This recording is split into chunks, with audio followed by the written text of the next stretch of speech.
This is the Barbarian, one half of the Faces of Fear and one half of the Powers of Pain. He was just about to watch my career interview with the Hannibal TV. Thank you so much. This is Hannibal here from thehannibaltv.com, and today, as a guest for a career interview, we have former WWE, WCW, and NWA superstar, member of the Powers of Pain and Faces of Fear, the Barbarian, who was also a head shrinker. Yeah, 1 year. Yeah. So to get this started, you've already told me off camera about a lot of the sports you played growing up, but could you just give us the short form of your athletic background before you got into wrestling? By the way, how are you, David? I'm doing great today. Good. Pleasure to have you here in Canada. Sorry we had to take you into this cold climate. No. Thank you for having us, Faces of Fear, here in Ottawa. And we are glad to do this little interview for you. Okay, and it's good to see you, brother. Yeah. Grew up in Tonga. Tonga is a little island, somewhere from South Pacific, that's all we know, we're playing rugby. I play a few rugby there, and I love the sport, that's all I know. And until I came to America, and turned from rugby to become a professional wrestler. Yeah. So, but I love that game of rugby. That's all I know. But now, go in a different direction to the professional wrestler. It's a total different world. Everything is different. So you have to work you have to go from the scratch and, training and, and wrestle different guys and so on. How was your training when you got into wrestling? I believe Red Bastien trained you. It was pretty hard to break in back in those days. Devin, back then was rough. And, those old-timers, they training us. They want us young boys to quit. The way they train us, they just beat the hell out of us. Totally beat us up. We thought the business was a shooter. And not too many young boys survive. See, when the old timer suplex us, you're supposed to go down with your opponent. They just throw you. And you, good luck, hopefully you don't break your neck. But that's how we train. We never train in a ring, we train in those Olympic mat. Yeah, that's how we've been training, And it was rough. So many of us quit. And we came from the same, Sting, Warrior, those guys. We came from Red Bastien. That's how we started. And you initially teamed with Ronnie Garvin. I've also done interviews with him. What was he like to team with and as a person? Yeah, we learned a lot. I learned a lot from him. He was the man with experience. So brought us to Georgia. Georgia back then, Georgia Wrestling Championship, they won me and Ronnie to tag against the Road Warrior. So 3 of us, we don't have no clue what we're doing out there. Only Ronnie is the experienced guy. So every night we wrestled with a Road Warrior. Ronnie will be laughing, and 3 of us, we just come out with black eye, animal will tell you. All those things, they're busting nose, bleeding nose, black eyes, because we don't know better. But just no one sell, but just offense. So, but that's how I met those guys. Yeah. And I guess you started to have some success going into the Texas territory. Yes, sir. Went to Texas territory. Bless his heart, Tully Blanchard and his father, Joe, and I was lucky enough. I was so blessed to have me in his territory. Back then, they used to have that USA cable. I think they are the first one wrestling promotion, they had it before Vince. I mean, way back. So I was blessed to be with Joe and meet all those guys and all those Manny Fernandez, all those guys. But it was a good experience. How did you like Manny Fernandez? Oh, I love Manny. I love Manny. Not too many people love Manny. I love Manny. I know he's a little troublemaker here and there, but there's Manny. He will stand up for his ground. But that's how he is. And one time, that's how I'm so close with Manny. Sometimes when he was a babyface,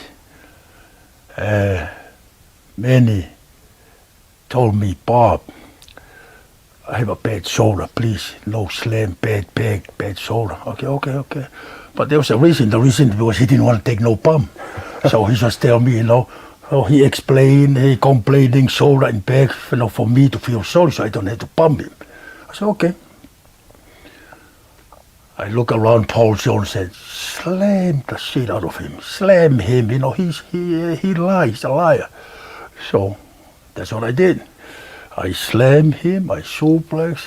Long story short, Manny never talked to me for about a month. After that, remember he gave me please, no slam. Yeah. He expect me, I was bigger than him, he expect me to take bump for him, but no bump for him.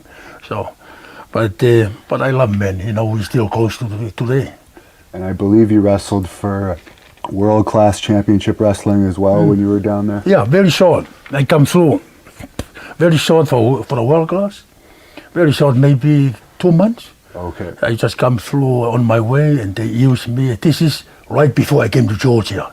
Back then, Devin, you don't book yourself. There's so many territory back then. See, when you finish in a territory, they give you 2 weeks notice, if you know that. They give you 2 weeks notice and they book you to the next territory. So, world class, and they book me to the championship, Georgia championship. So I just came through maybe a couple of months, and I met those guys, Jimmy Garvin on top, Kamala, and and the Freebirds, and territory was hot. I was lucky enough to be part of that world class. Did you work against the Von Erichs at all? No, I was not there. Von Erich and the Freebirds were on top. I just worked in the middle and second match, young boy. I just be happy to be part of it. Did you notice how over the Von Erichs were? Oh, huge, and I saw it. I was in the territory. I saw it how the Von Erich, not only the Von Erich, of course, Von Erich is the main one, but Freebirds was over too. Yeah. To put the Von Erich and the Freebirds, they draw up, so many people. And you worked for Bill Watts for another short period of time. Yes, sir. After your run in Memphis, how was Bill Watts to work for? I didn't work for Watts as a territory. I just came there and worked a few house shows in the tape TV while I was in Memphis with Lawler. So Lawler just took me in a car and said, okay, kid, call me kid. We go there, we tape TV. I guess back then they affiliated, huh? So whatever we did for Watts, is go to Lawler's TV. And I met Bill Watts there. Tough guy. And I remember my first night there. And Watts, Norway, they pushing me in Memphis. So Watts, I remember just like last week. 3-board. His office, you had to climb on long step. I said, okay, bring big man here. I come in. Guess who was my opponent? Michael Jackson. Remember him? Michael Jackson, little guy, good worker, little guy. I don't Mike remember Jackson, him, Mike, not Michael Jackson, Mike, not the singer, Mike Jackson. Yeah. I remember Bill Watts, we stand there. Never met Bill Watts, but tough guy, tough promoter. Bill Watts told Mike, this man here, we're trying to push. Big man, I only need 3 minutes. I said, okay, yes sir. Go out there and destroy Mike. Mike, no, not even offense. Don't even let him breathe. Destroy him, pin him 1, 2, 3. Yes, sir. So I did exactly. I come back and we went up. Man, Mike Jackson hardly climbed. I total destroyed because this is my job, you know. I had to follow what the promoter tell me. Yeah. So poor Mike Jackson, hardly make his way to his office because it was a beat up. It was a beating. So, but that's how I met Bill Watts. I'm surprised that he wouldn't have tried to recruit you to work there full time. You seem like his type of guy. Yes, he never did because I was so busy with Lawler there, and I had a good run, you know, with Lawler there, and when I left Memphis, I didn't go to Watts, you know. I went, I think from Memphis, I went to,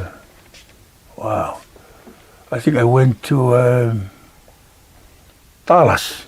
Okay. Yeah, Memphis, Dallas for 2 months. That's it. How was your overall experience with Lawler? Very much. I was so clean. I was, work with the top guys, the main guy. You know, you nervous, and I remember this. Let me tell you a little story if you don't mind. We threw so much money in the territory, not for me, not because of me, because he is the king. You know, whoever worked the king, he throw money. So I remember we worked sold out. You can ask he's the king. He sold out, working with him, the Memphis Coliseum 3 times. Wow. This is no lie, you know. That's what, 11,000 fans? Yeah, I don't know how, but it's a big Coliseum. So we work an angle.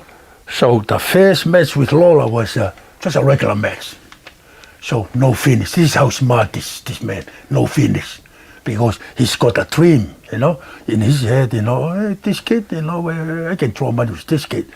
The first regular match, sold out. Second match, lumberjack. Lumberjack match. You know, guys is standing around the ring. You know, and the finish. You know, he go up, try to, you know, he put the gimmick down, and you know, he come down. This is finish. When he come down, the heel come out and mess up the finish. So all the people were so mad because they never see me on TV get beat. You know, right. I beat everybody, but they never see me get beat. They want. See, this is how smart he is. So second, here come the heel, mess up the finish. This is a second lumberjack. The third one is a cage match. You follow me? Cage match. Don't forget, no escape, no one come inside. So before we went out there, Lawler said, "Kid," he told the referee, "Bring the kid here." He always never call me Kongata Barbarian, he always call me kid. Bring the kid here. So referee come in, "Kid, boss wants you." I thought, oh man, I'm in trouble now. I didn't do anything. So we sit down, kid. Okay, I hate to say that, but we had to end our program. We have to end our program. I didn't question. I'm too scared to question. We have to end the program because I don't want nobody to get killed, because the fans, they get crazy out there. They were starting to bust windshield and burn car. True story, burn car and go crazy. You know, people shoot in the air, you know. And Lawler said, "No, I don't want anybody to get killed, but we have to end our program tonight." I said, "Yes, boss, whatever you want." So cage match, both bleeding, and come down, 1, 2, 3, people go crazy. Finally Lawler beat me. You follow me? So regular match, lumberjack, and cage match. No one come in. Finally, and end our program. I wish it's go a little longer, but that's what he say. So. And you had a habit of getting fans to riot-like situations. You were telling me you actually were stabbed by a fan in Puerto Rico once. Yes, it happened. I was wrestling Pedro Morales. I was for Carlos Colon. Pedro just left from the territory from Vince McMahon. He came to the island, Puerto Rico. He's from Puerto Rico. And happened, I work a little program with him, and we get the match going, and we are outside, fighting outside, and the old man, you know, slide me here, I didn't see. And Pedro say, "Amigo, you bleeding?" We both bleeding. I mean, forehead. I said, yes, sir, I'm bleeding. No, your stomach. I looked down, it just poured down the water, like water. So the old man slide me, and the security bring him. I say, Mr. Barbarian, what do you want to do? Oh, man, I look at him. He's about 60 years old. I let him out. This man was so scared because he would start crying. I said, just let him know. It's just, I consider him as my grandfather, you know. He's just a fan, you know. Maybe he was too excited and, you know, and Pedro is one of their heroes. You know, I was a hero and that's what happened. Wow. Can you show us the scar? Yeah. Oh, Jesus. Yeah. Well, I'm not safe yet to show, but yeah. Yeah, no, you can see it. It looks pretty deep. Yeah, You're lucky. Now, you also worked with superstar Billy Graham, who I've done a bunch of interviews with. What was it like working with him? Yeah, man, it was an honor to work with him. He's one of my, I'm one of his biggest fans. And now, remember back then, Devin, before I come into the business, grew up in California, before I break into business, I used to run to the store and remember those magazines in the store, and look, Superfly Snooker and Billy Graham, Dusty Rhodes. Yeah, I was a big fan, and Superstar was one of my biggest. You know, and back then he was the, you know, nice body, the bicep back then, and you know, to work with him, and it was an honor. It was an honor. I think you may have came close, but I don't know if anyone in wrestling ever got better arms than him. No, he was the man. He was the man before Hulk. You actually had an arm wrestling match with him at the first Starrcade. Yeah, we did an ankle with him, and it went well. Paul Jones, and they turned him baby, and me as a young heel, and I just followed Paul and Superstar. At what point did you do that body slam movie with Roddy Piper? Everyone remembers that, and it's become a bit of a cult classic. That's a long time ago, Devin. Probably what, 87? 87. Okay. Because 88, 89 we were in it with Vince McMahon. It's got to be 87. Yeah, went well. We were there. We were the heel. Me and my partner Ticho Khan. After that movie, that guy retired. I mean, you know, not retire. He just disappeared. So never see him again. But the face, the main guy, Piper in Tonga Kid. Yeah, it was fun. It was I liked it. Are you surprised Tonga Kid didn't become a bigger star after that? Because it seemed like he could have had all the potential in the world. Yeah, I thought. I'm really surprised. I thought maybe take Superfly's. Superfly spot. You know, he was athletic and young and charm everywhere, and I thought that maybe he would be next Superfly, but it didn't happen. And I was told you might have a story about Roddy Piper and a glass table at the wrap party of the movie. Oh, come on! Yeah, just crazy. Oh my God! So you know, we were there for 5-6 weeks. Never come home, you know. I miss my family, miss Mama and my kids, and you know, we had a pretty big part of the movie. We were there for 5 to almost 6 weeks. Hotel, shoot the movie, come to the bar, eat, little drink, you know, and young. And long story short, and a guy wanna challenge me arm wrestling. I said, oh no, man.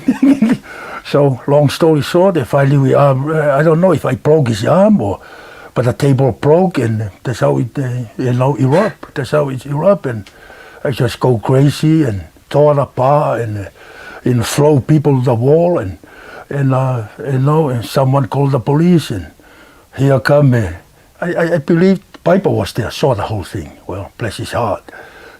Two skinny white boy come as a cop, and you know, speak no English, a little English back then, you know, whatever they told me I didn't understand, plus drinking. I grabbed them, double headbutt, you know, pressed. I mean, I had fun. Now more police come. See, I didn't know you touched and they wore uniform. I didn't know you touched you touching the police with the uniform, you get in trouble. I didn't know that. In Tonga, it's a total different rule, you know. But I didn't know that now more police come. So, oh my gosh. So the way they handle me. Not the car, they put me in a truck. Like you trap the animal. Trap here. I mean, oh my God, finally put me in a truck and take me to, I mean, it was a chaos. And then someone stood, called my wife. Man, that's a last thing I was hoping nobody called Mama. So someone called Mama. Mama, the first flight from Charlotte to LA, it's a long flight. And I was finally, man, Mama came and kicked my ass in front of the chief of the police. She, in front of everybody. I said, Mama, don't do that. I said, what do you mean don't do that? You're killing the gimmick. Because these guys were putting me over. You're killing them. What gimmick? Hit me down and hit me with a high heel. More blood come down. And I hear the chief say, oh, next time he gives us problem, we know who to call. So he called his wife. So, well, he beat me up a few times, but yeah, he did it me in front of the police. And you were saying Haku never was the one that always got into trouble, but it doesn't sound like it from that story. Got into trouble, but the people, they mix up, they thought it was me. No. I'm a quiet guy. I don't talk a lot. I don't talk a whole lot. Yeah. I'm not in trouble. I have friends with everybody. I hug everybody. I make them comfortable. But Haku is a total different story. But sometimes they mix up. Oh, you, the one you beat up people. No, not me. Now, you formed the Powers of Pain. First, I think it was in Crockett. Whose idea was it to put you guys together? I love this man, Dusty Rhodes, bless his heart. Dusty came to us and Paul Jones was managing us. And Dusty said, Paul, try to figure out any name. I'm going to put these two together and work a program with a Road Warrior. Come up with some name. So we were thinking for weeks, what name? And Paul Jones said, Powers of Pain. I look at him, wow, sounds good. And Paul looked at me and tell me, Powers of, you like that? Oh yeah. Who else have the name Powers of Pain?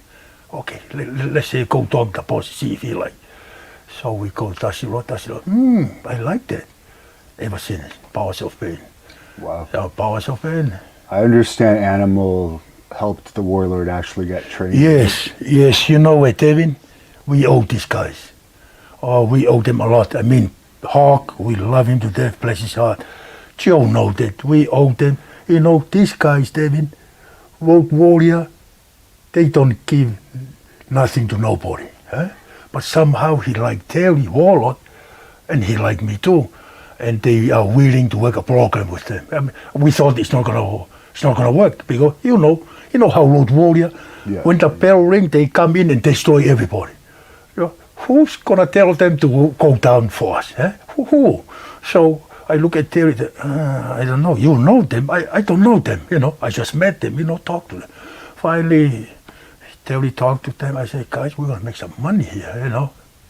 The world never see them go down until we did that bench press conference, and the people still talking until today about the bench press.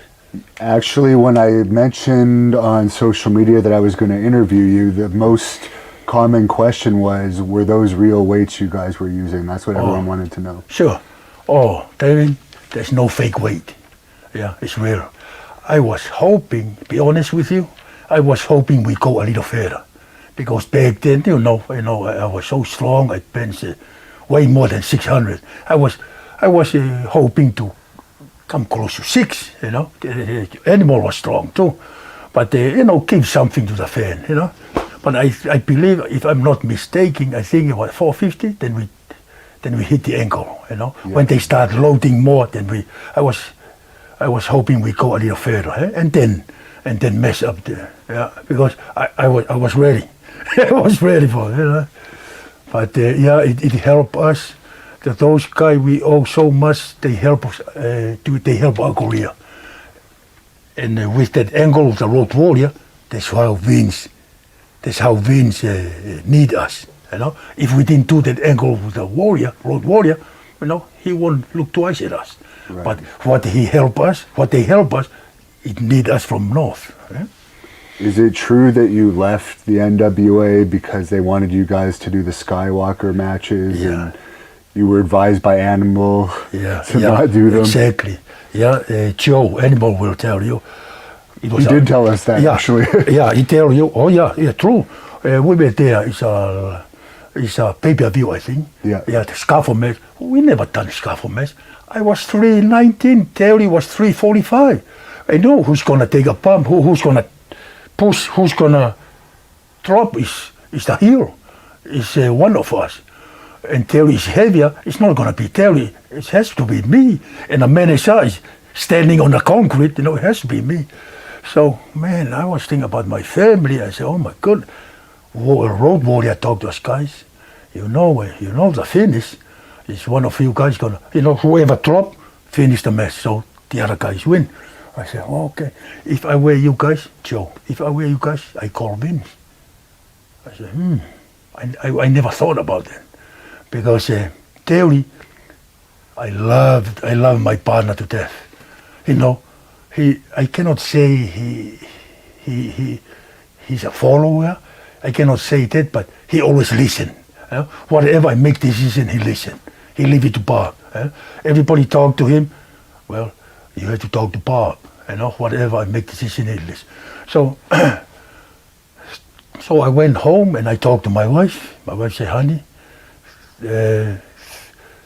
whatever you do, you have family, whatever you do. If I drop, I know it's going to be me because I'm smaller than Terry. If you broke your ankle, that's your whole career. So, long story short, they talked to us. So I went there, we talked to Mom. I said, honey, call Vince. That's what happened. So he called Vince, talked to Pat, hand me the phone, I talked to Pat. Okay, Pat said, I'll call you tomorrow. I think they talk, Vince and Pat. Pat called me again. So I answered, said, Pat, okay, we're doing a movie in Georgia. What do you call it? Hogan and... No Holds Barred. No Holds Barred. They do in Georgia. Okay. Okay, and so this is NWA, everybody's in Charlotte, the home base. Okay, we're going to have a ticket for you and Warlord. When you arrive, limousine, pick you guys up, and Mama came too, of course. Mama, limousine pick you up and take you to the hotel where everybody, Vince, never met them, never met Hogan, never met Pat, never met none of those guys. So yes, we went, long story short, we went there, we had a meeting, good meeting. And Vince said, when do you guys want to start? I said, boss, don't forget we're still full-time there. We haven't given them our notice.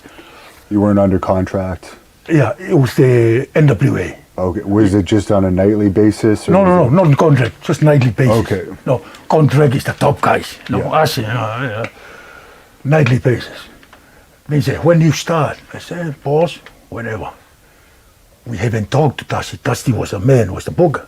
Okay, this is Vince and Pat Pearson. Okay, go tell Dusty, give them your 2 weeks notice. Yeah, but I look at Vince, Pat, we just finished the ankle of the Road Warrior. Now they're gonna beat us. Back then you give 2 weeks notice, they're gonna beat you from left and right, because you're ready to go to the next territory, Yeah. So you put the other guys over. I said, we just do the ankle, what can you do? Vince said, don't worry, son. You go there, they don't slow you. Guys, come back, I bill you guys. Hit, the click hit. I said, okay. So we went there. And of course, I speak. Theory, just sit, never say a word. I speak. I said, Dusty and his wife, my wife, really close.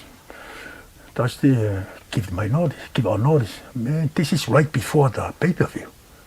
The scaffold match. Man, he was so mad at David. He got up and kicked the chair, hit the chair. I thought he's gonna hit me with the chair. He was so mad because, we have to start with Vince, in 2 weeks. That's why he give you 2 weeks notice. And man, he was so mad. Long story, and we those guys, they beat us. You know, Rocky King, the Mulkey Mania. This is guys, The Mulkeys beat you? Mulkey Mania, Rocky King, Chosa. This is the guys we used on the tape TV, you know, we destroy. But they beat us, they were so mad. They beat us on the house show. And the people say, what's going on? Because in their mind, we have things going with the Road Warrior. Yeah. And what's going on? They confused them, but they didn't know. We give them the office. And so, long story short, we came back and I know, but they tried to destroy us. But that's how it's. So we left, no scar for mess. So who took our place? Midnight Express. Remember? Yeah. And someone broke his ankle. Oh yeah, Jim Cornette blew out both knees actually. Yeah. Could be me. Could be me. Yeah. Well, and Jim Cornette is like 100 pounds less than you at least. Yeah. So could be me. Yeah. So, but they took our place. Oh man, good. And they brought you into WWE as baby faces. I guess Tito Santana even managed you at first. How did you like being a baby face? Yeah, it's all right, but we never baby face before. Yeah. So Tito Santana was helping us. He's one of the best baby face. Back then he was there helping us. We never baby face in the whole career. We don't know what to do. We heal the whole time, and we were baby face very short time, maybe a couple of months. And they even brought Baron von Raschke in as your manager, and he was normally a heel most of his career too. What was he being brought in for? Just to be a mouthpiece? Yeah, just a mouthpiece, and it went well. Babyface, it went well. With our very first time we came to WWF as a baby, we just heal with those guys in Baltimore. Baltimore, our first night. We were standing behind the curtain, ready to come out. Tape TV, I think, at the arena, Baltimore. We look at each other, look at Terry, they say, oh man, I'm scared. They say, I'm scared too. We just heal here. A couple of weeks ago, now we come out as a baby. David, with a new music, with a different territory, different company. We came out, it's total different. We were heel, now fan, the way they cheer, they got up, and come as new WWF guys, I mean, what a release. We were scared to death before we came out. I said, man, they're gonna pull the shit out of us. Yeah. But they want us to be a babyface. Why didn't it last very long with Baron as your manager? Yeah, because, David, because Fuji, we wanna turn us heel with Fuji, Yeah. That's why they get rid of Baron. It broke my heart. Me and Baron were so close. I helped him. Come up to WWF too. So, So because of Fuji angle, we had to turn. And that was a unique thing because you both switched in the same match. Demolition became faces, and you became tournament elimination. Yeah. Tag team tournament. That was the longest match in our Powers of Pain career. We were there for almost 1 hour. Yeah. Remember? Oh my gosh, that was. How were Demolition to work with? Yeah, we love those guys, Barry and Bill. Yeah, they especially Bill. He works snug. Barry is easy, Bill is snug. But that's the way we like. Yeah, we threw some money, we work, and the gimmick almost similar. Four big guys. Yeah, we had some good run, and we respect those guys. Yeah, they help us a lot. Would you guys main event a lot of house shows in those days? Yeah, we did, but not the big house, not the big arena. Maybe a Group B or Group C, like coming to Canada, or a small show. Yeah. When they took those major players to the big one, Hogan, Ultimate Warrior. Did Mr. Fuji ever play any ribs on you guys? Or I guess he was on your side, so maybe Fuji, you weren't the victim. We were lucky. He never ripped us. We traveled so many times on the road, he never ripped us. We were sleeping with one eye open, We don't know what he's going to do next. But he never did rip us. Now they put Mr. Fuji in the Hall of Fame. Do you think they're going to put the the Powers of Pain or the Faces of Fear in there one day? Yeah, well, hopefully one day.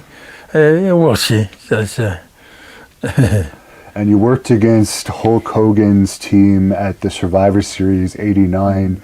What was it like being in the ring with him in those years on a pay-per-view? It was, man, it was a blessing to be with the main guy Hogan and Jake the Snake and Demolition. That was a good show, and I think for me, in my eyes, one of the best survivor. One of the best fighter of all time. Eh? Oh yeah. And I love it, and we just do our job, and it went well. I'm glad it went well. Did you ever have a singles match against Hogan? Never. I believe, if I'm not mistaken, that's the only one, and maybe a Royal Rumble. I lay my hand on him for a few times. Well, and in WCW, I think in that cage match, weren't you involved? Okay, yeah. Well, I'm too old. I forgot. Yeah. It seems like you would have been like a natural, at least for a mini house show feud, to have you against Hogan because he liked wrestling big guys. I love. You know. I will take care of him. You know. Yeah. I will take care of him and just wait for drop the boat. You know. At least help the check, you know. Do you think he was just maybe afraid because some people thought you chopped and stuff, so maybe some people thought you were stiff? No, you know. Hogan is the man, was the man, and he calls his own shot. Yeah. You know, whoever he wants to work with. And I was, like I said, I was blessed to be in the ring with him, you know. Yeah. I respect him a lot. Ric Flair, same thing. They done a lot to the business, you know. Can't say anything bad about them. And I assume Hogan always treated you well backstage. Yes, always respect us, me and Haku, always respect. I doubt that there's many that didn't respect you too with your reputation. Was there ever any? I guess Jesse Barr, but that was before you were. Yeah, before we came up there, we were still in the NWA.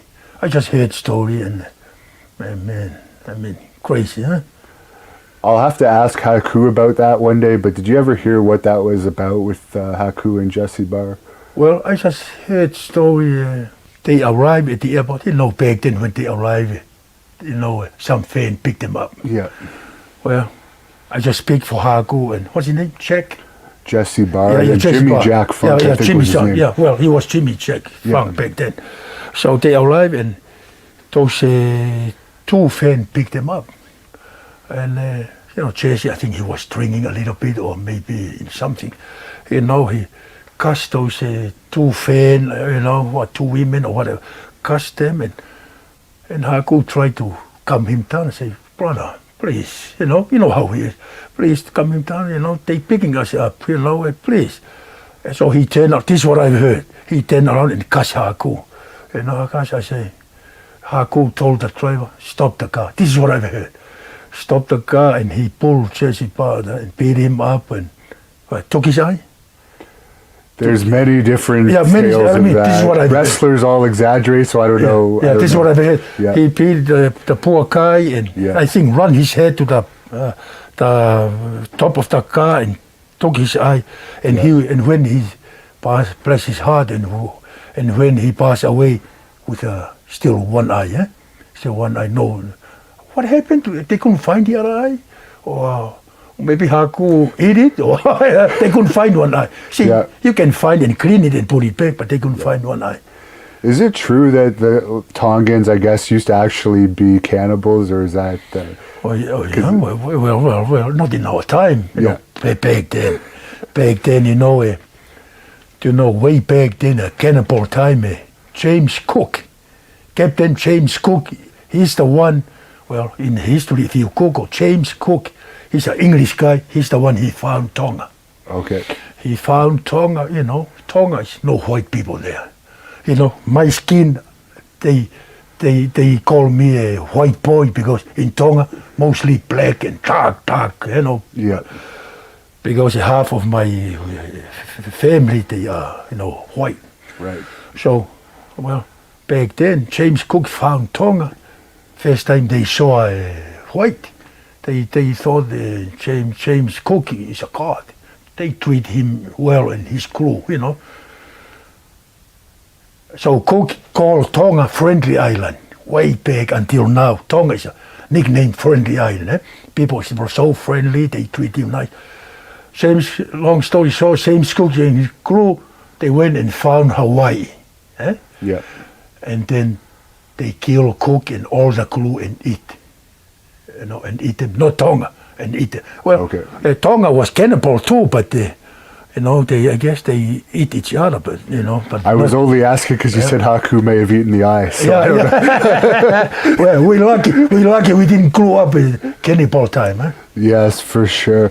Now, do you think they could have gone further with the Powers of Pain? Because I personally think that they broke you guys up too soon. Yeah, I was hoping we go a little longer, and you know, with the, you know. But they plug us in, they promise us, well, I like two big guys. One work with a Warrior, Ultimate Warrior, and one work with Hogan. We were so excited. But we love this team so much, Devin. We were hoping we go a little further. I was hoping, you know, we were there before Road Warrior came up. Yeah. I was hoping Road Warrior came up, we still continue our angle because we did it in south. Eh? Yeah, you could have redone the whole we done it thing. up there. I mean, I was hoping, but they come and work with with Demolition, and they speed us. Promise one work with Warrior, one work with Hogan, but it didn't happen. Who I end up work Big Boss Man, you know. Yeah. Big Boss Man and Hecure Hernandez. Hercules Hernandez. Hernandez, yeah. That's right. I think Warlord worked with Davey Boy Smith, and but it didn't happen. Probably his most famous match was that WrestleMania 7 match with Davey Boy Smith. Yeah. Was it WWE that changed your attire to the fur and the antlers at that time? Yeah, this when they split us. Yeah. So they put the atlas and a cape and well, I do what they want, but I really. My heart is Powers of Pain there. Huh? How were the antlers to bring through customs? Oh my God! when Bobby Heenan was manager of me, that's when I did the atlas.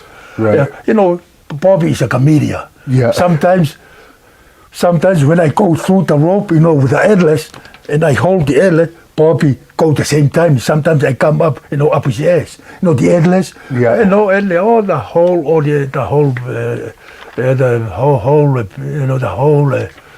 whole house were laughing because I didn't know, but that's how Bobby, you know, we just want to do a little comedian, man.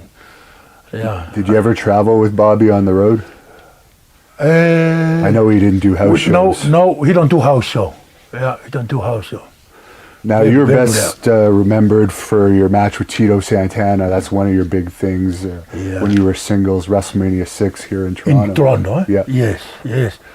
Yeah, it was a blessing to work with Tito. You know, Tito was one of the best babyface back then, and it's an honor to work with him. And when I came down with a clothesline, this is how smart this guy. I thought I broke his neck. You know, he did that flip. Yeah. He did the flip. You know, he's not a small guy, and man, I thought I hurt him, but he did a good job, especially WrestleMania. Thank you, Tito. Thank you for doing it for me. Now, is it true? It says on the internet that you no-showed the Tuesday in Texas pay-per-view match against Bret Hart before you left WWE. It seems unusual, but that is it's something that's stated that you I guess purposely no-showed, and they replaced you with Skinner at the last minute.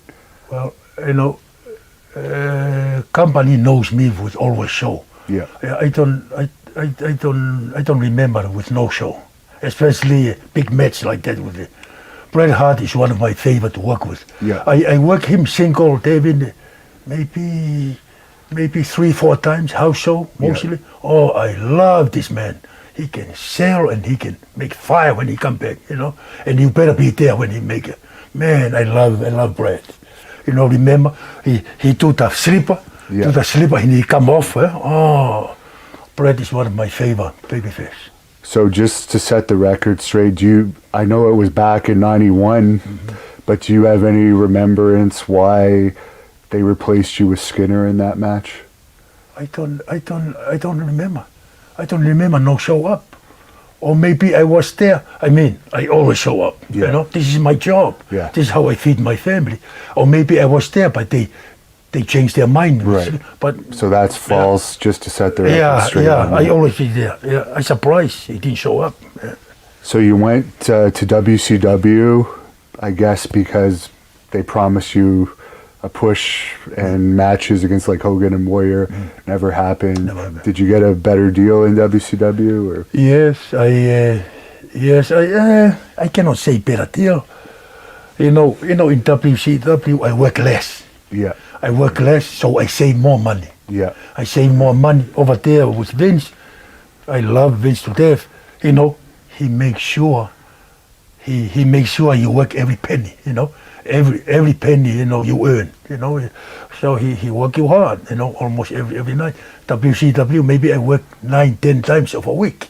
So a month. yeah. Most of the time I'm home. Yeah. You know, cutting my grass or and I mean work less and you save. I save quite a bit in the, well, of course it's a contract, WCW.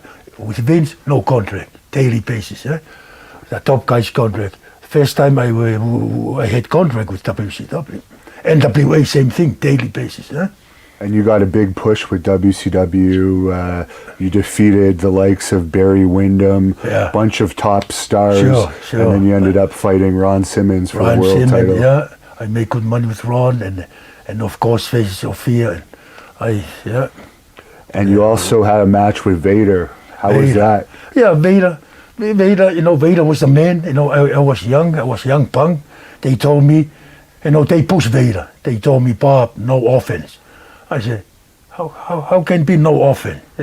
We have to give something. I said, no offense. We put this guy over. Just go there, play dead meat. I said, okay. Kevin Sullivan, this is your job, brother. Yeah. So we were there for a short time. I think, not too long. Yeah. I mean, places I like Vader. It's not his fault, but that's the way they. That was one of your last matches before you went back to WWE. Yeah. It seemed like they brought you in at first and you were just wrestling on house shows and stuff, and then you eventually took Samu's place. Yeah. What happened that Samu left? I don't really happen, David. What happened? It was difficult. Alpha is always there in our corner. Yeah. And Samu is Alpha's son. And I told Alpha, I cannot do that. I cannot do that to your son. I can do it to Samu. Why bringing me? And Alpha told me, son, just come here. We gave too many chances to my son. You know the story.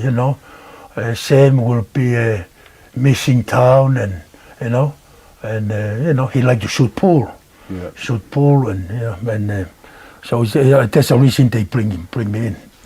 You had some matches with Shawn Michaels and Nash.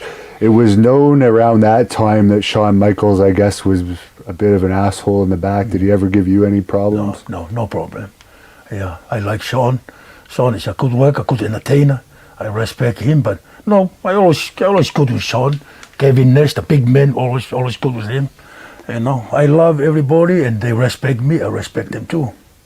And that was a relatively short run, and then they brought you back to WCW, first as the Masked Assassins, I think, with the war. Instead of calling you the team you were famous as, the Powers of Pain.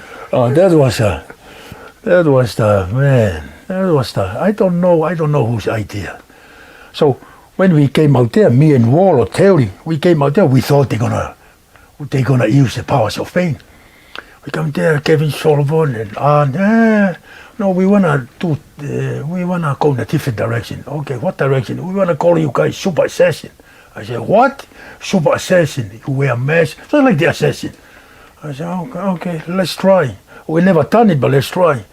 So, David, we came out with a Super Assassin, the mask, and we came out and the fans started calling Barbarian, Warlord, we know who you are. Oh man, that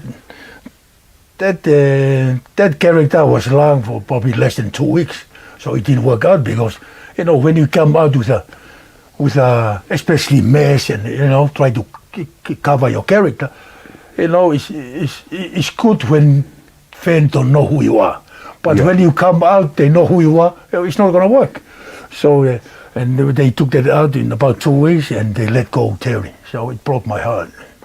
Then they put you with Haku, who you've known since you're about 7 or 8 years old. Yeah. Not quite cousins, but best friends from a long time. We grew up together. Whole fan believe we cousin. We knew each other when we 6, 7 years old, you know. Grew up, and I liked the team. Face of Fear was a good team, you know. Different from Powers of Pain. Powers of Pain is more power, you know, power more. Face of Fear is vicious, you know, and make it believable. And the fan really like the team, but well, it didn't work, you know. You know the rest of the story. Well, you had a pretty good run, and it was during a time when wrestling had another boom period. So you're well remembered for that. How was having Kevin Sullivan manage you? Yeah, Kevin was fun. He's he's crazy. You know, Kevin. Is a booker. Yeah. You know, I respect whatever he do. You know, I'm close to him. You know, even today. You know, I always look up to him, but. You know, as Kevin, he's got a vicious mind. You know, as a booker. That's how we got the WWF for 2 years. Because his character and his vicious mind. And one guy that Sullivan actually created as a booker was Goldberg. And I've heard Goldberg put you over many times at interviews. Yeah. That he really liked working with you. Yeah, especially Haku. Him and Haku are really close. I love Bill. You know, we help the guy to, you know, because when he's too good for the territory. You know, everybody. So we did everything to help him, and he came in the right time as a football player, and he was in the right time, and he was a nice guy. We don't push him, and he put the business to his head, and big head, and you guys are down there. No, he was not like that. You know, he respect the people before him, and we were willing to help him. Yeah, he's a nice guy. I heard him say that he let you suplex him off the top rope, and he actually caught a lot of heat for that. Did you get any heat from that too? Yeah. Oh, they chew my ass. I said, we try. Oh, Kevin was screaming at me. I mean, why you do that move? You know, you can do that move. Anybody but not Bill. Except really Goldberg. You don't do that to Goldberg. You know, this is like Hulk Hogan. Oh, I'm sorry. I just want live TV too. I just want to, give him something to make him more tougher. Tougher. At the end, of course he's going to do the spear, and so make him more tougher. Come out, but that's a big move, Oh yeah, they chew me pretty good, and that was the end. No more suplex for Bill Goldberg. And I don't know if you know this or not, but yesterday he won the WWE Championship. So what do you think about now? 25 years after that match, he's still champion. I'm happy for him, David. As long as he still go, he still spear, and he do that so long, You were involved in a weird match that involved the Outsiders and the Nasty Boys getting into it. Wow. Any memories of that? I've heard Brian Knobbs' version, but yes. We were there. We were there in I forgot where, somewhere in Louisiana, somewhere. It's a house show, and it's a tag team eliminate.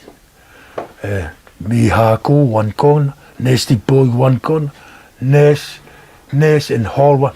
Well, it was an eliminated tag. So somehow, but before that, David, the drama happened before that. It was happened on a live Nitro. Scott Hall hit one of the what's his name, the dark hair, what's his name? Sags. Yeah, Sags. Hit him the back of the head, So with a chair. Yeah, with a chair without him protecting himself. Hit him. I was there. I was in the whole group when Sag came out like a grapefruit. He was unconscious too. I mean, you don't have to hit the guy like that. Maybe hit on the back. Maybe he meant to hit in the back, but end up hitting the head. So he came out with a big grapefruit where he was unconscious, so we helped him put some ice. Well, long story. That's how it started. The live Nitro. What happened next? We house show. We did eliminate the tag team in, I believe in Shreveport, somewhere in Louisiana. So me and Haku, we were busy with the big man. You know, we are inside Nash. We tried to shove him up. We look, nasty boy, double team Hall. You follow me? Double team, they beat him up. So the eyebrow fall, blood everywhere. Hit him, So there was no finish, and it was chaos. So we end up in the locker room and try to pull apart them. But that's how it started. Yeah, it was a nasty scene, you know.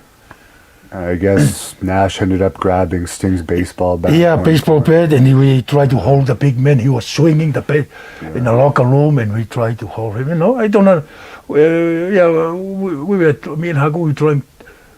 Anybody get involved, get hurt more, someone get fired, we just try. Peacemaker, huh? Yeah. Yeah.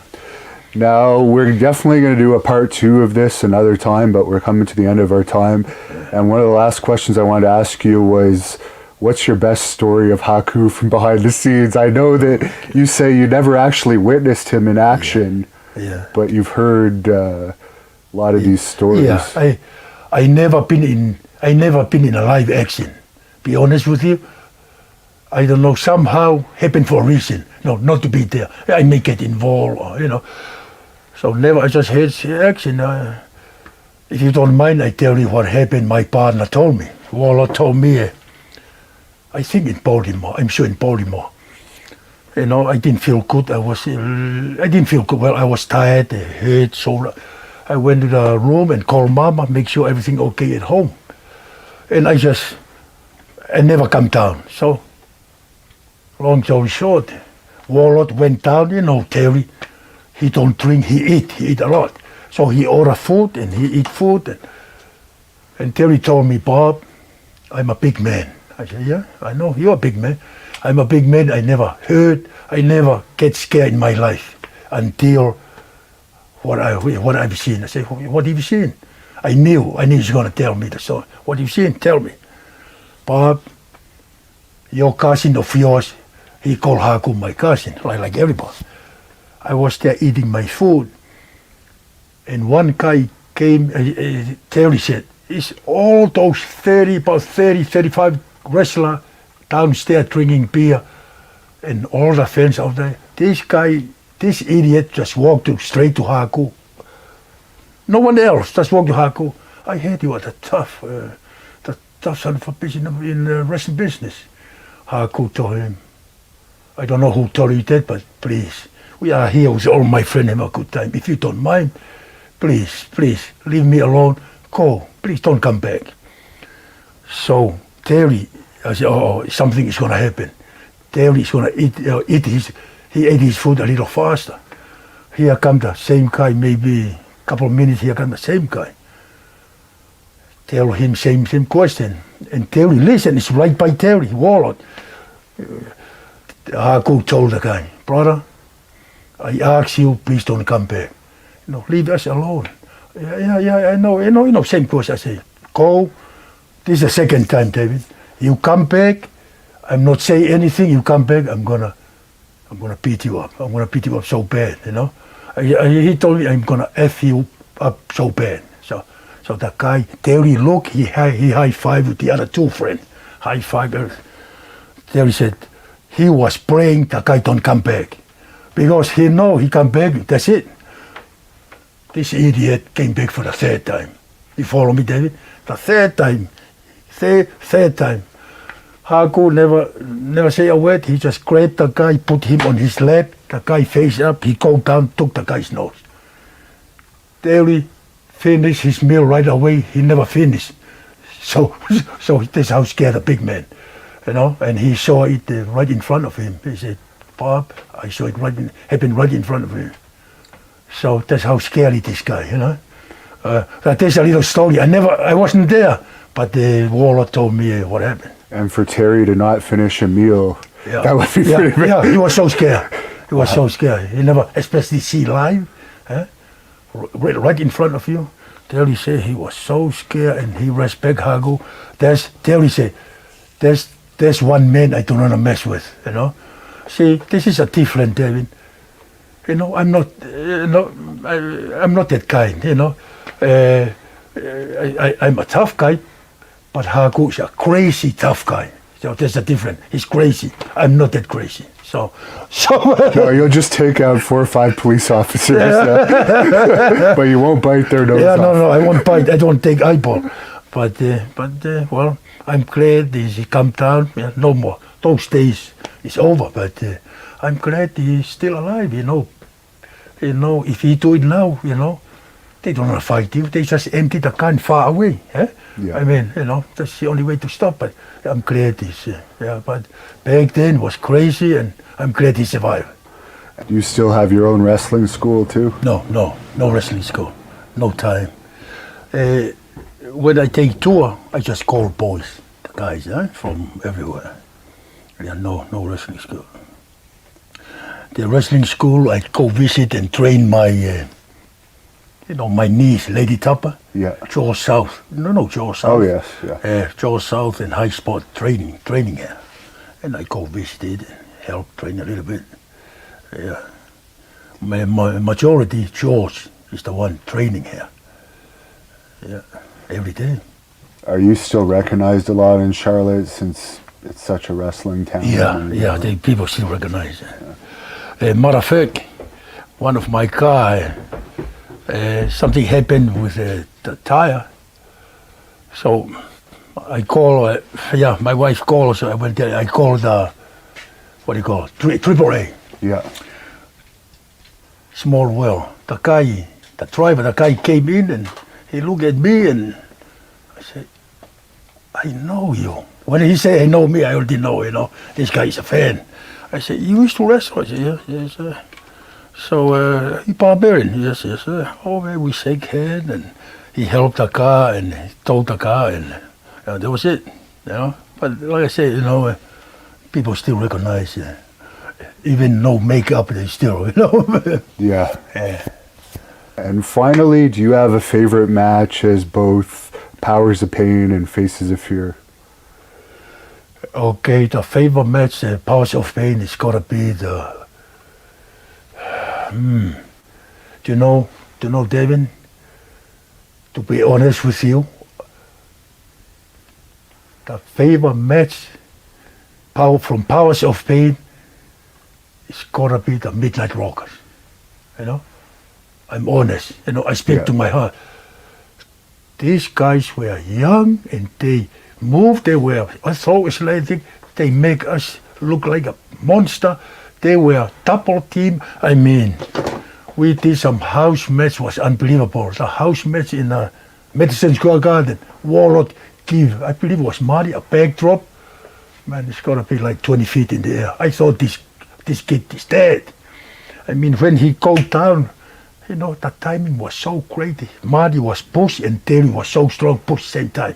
When he come down flat, the whole audience come up, they thought he's dead.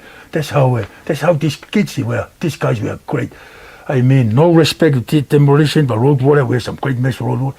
But the Midnight Rockers, they know how to work big guys. They always double team, But I think that's our favor, besides Road Warrior and the Demolition, And what about with Faces of Fear? Faces of Fear,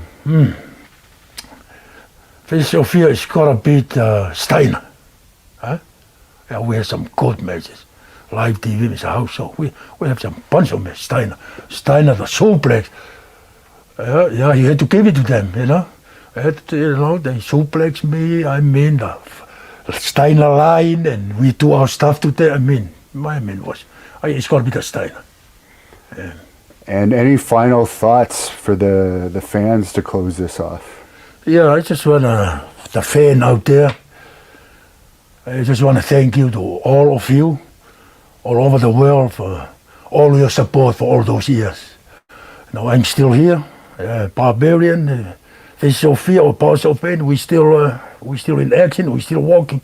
But I just want to thank you for all of you, for all your support for all those years. Thank you so much, down to my heart. I love you all.